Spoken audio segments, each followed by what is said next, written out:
Howdy folks, it's Thursday, September 28, 2021.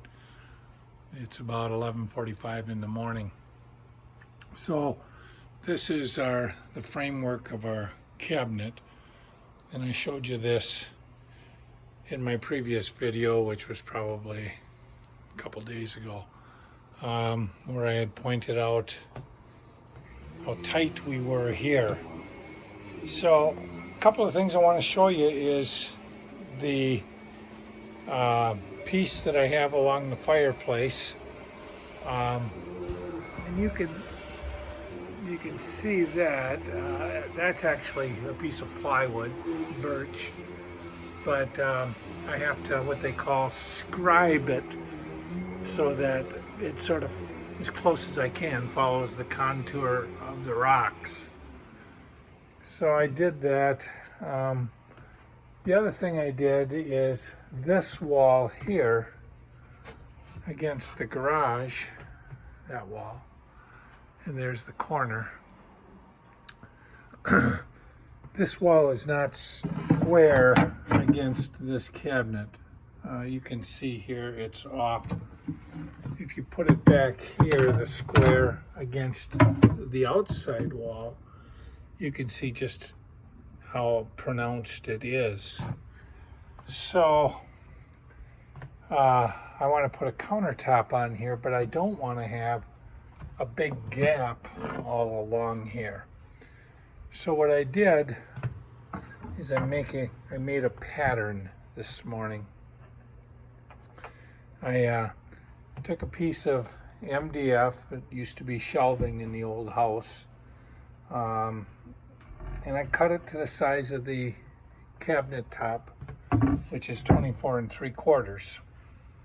And then I took, before the board was cut, I squared it up against the wall, and you can see over here it's about a thumb size against the wall, and here it's probably an additional 1/2 inch.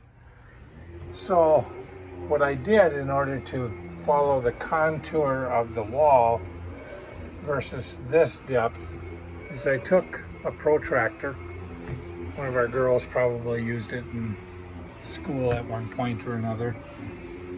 And I put the point against the wall and then the pencil onto the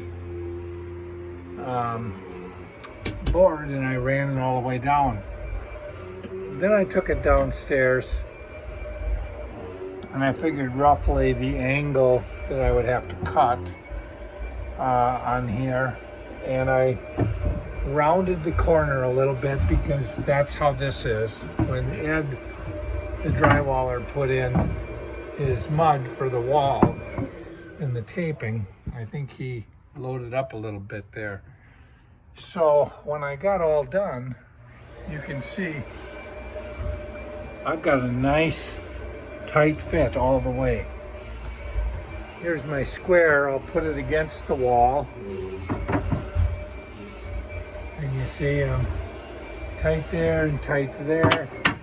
I'll put it against the face of the cabinet. I'm tight against the face of the cabinet, and I'm tight there. So what I know is that by cutting a crooked board, I squared up the top. So I've got that done.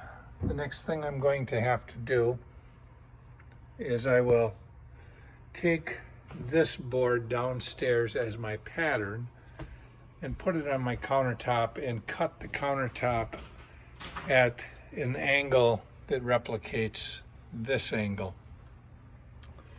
And then my countertop should fit up nice against the wall and the like. The countertop I have downstairs is a little bit too short. So what I'm going to do is the countertop will run from the garage to the lake, or garage to the fireplace, and I'm short by about 3-4 inches. And so what I'm going to do is take a board that will go from this corner to that corner, put it in here, and then I'll pocket hole jig it from the bottom. Once that's all done, and I have my countertop on, then I will take screws from the bottom and come in through these cross pieces to hold the countertop down good. I have the doors all made downstairs. Linda will stain them and varnish them today, one coat. Tomorrow I'll probably do the varnishing and staining because we have Christmas Eve tomorrow. So thanks for following our progress.